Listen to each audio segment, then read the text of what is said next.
showing you're in charge, being heard when you speak, commanding respect from the listeners. Sounds nice, right? Well, the good news is we can do all of these things with executive presence. Today, I'm teaching you how to increase your executive presence when you communicate in English, in business settings, as well as casual conversations. And guess what? Your English doesn't even need to be perfect in order to have executive presence. All right, let's get right to it then.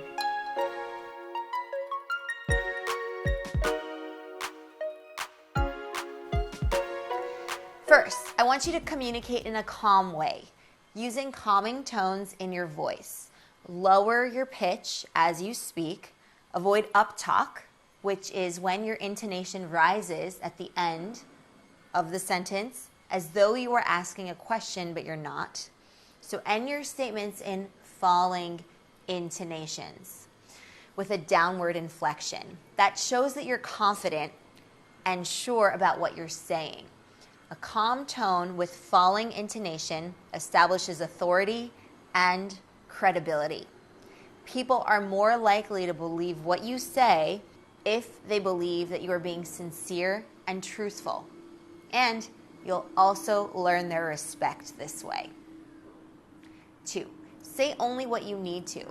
When speaking, provide enough information without providing too much. What does that mean? Answer the question in one sentence if you can. If you need 2 sentences, that's fine too. But try to be as clear and concise as possible. When you're succinct and use as few words as you need to make your point, you show executive presence. 3, your body language is so important. Someone can tell if you're confident or insecure just by looking at your body language. This includes facial expressions, hand gestures, and it's what we refer to as non-verbal communication. When you're confident, you'll stand up straight with good posture. You'll have an open stance with your shoulders down and back, and you'll have a slight smile on your face as well. If you're standing up, keep your feet shoulder width apart and stagger your feet, meaning have one foot be slightly in front of the other so that you don't sway, and don't lock your knees. Keep them slightly bent, almost bouncy. In terms of hand gestures, you might do outwardly sweeping gestures. You can also use the steeple, which is when your palms are apart but your fingers touch. You can show your palms with rotating hand gestures because it shows that you have nothing to hide and that you're confident. When you rotate your palms down, it shows authority and is a way of saying, let's think about that more, or hold that thought, or sit on that for a minute. Also, be sure to have a strong, firm handshake. When using hand gestures, be animated without going over the top. 4, be loud without shouting.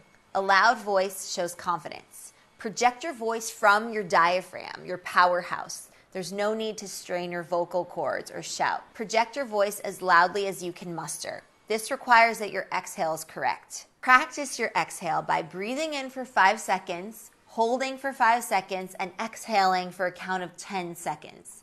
Doubling the exhale will allow you to strengthen your lungs and increase your lung capacity so you can take in enough oxygen on the inhale. And when you're looking to take in more air, you'll have a stronger exhale. That's important because a stronger exhale allows you to speak louder without shouting. A loud voice illustrates executive presence. It's okay if you have an accent or if your grammar is not 100% perfect. That's fine. We're all works in progress. What can be a really big game changer and reinforce the positive impression you have on others is executive presence. By speaking in a calm tone, with a calm voice, saying only what you need to say, by being as succinct as possible, using effective body language, and being as loud as you can without shouting. Practice these strategies and get comfortable with them. Executive presence doesn't happen overnight, but over time. So keep at it, and you'll notice that you might start implementing these strategies automatically. All right, advanced English learners, thanks for joining me in this lesson. Share our channel and this lesson with anyone who'd like to improve their English communication skills. I'll see you in the next one where we're going to continue advancing your English together.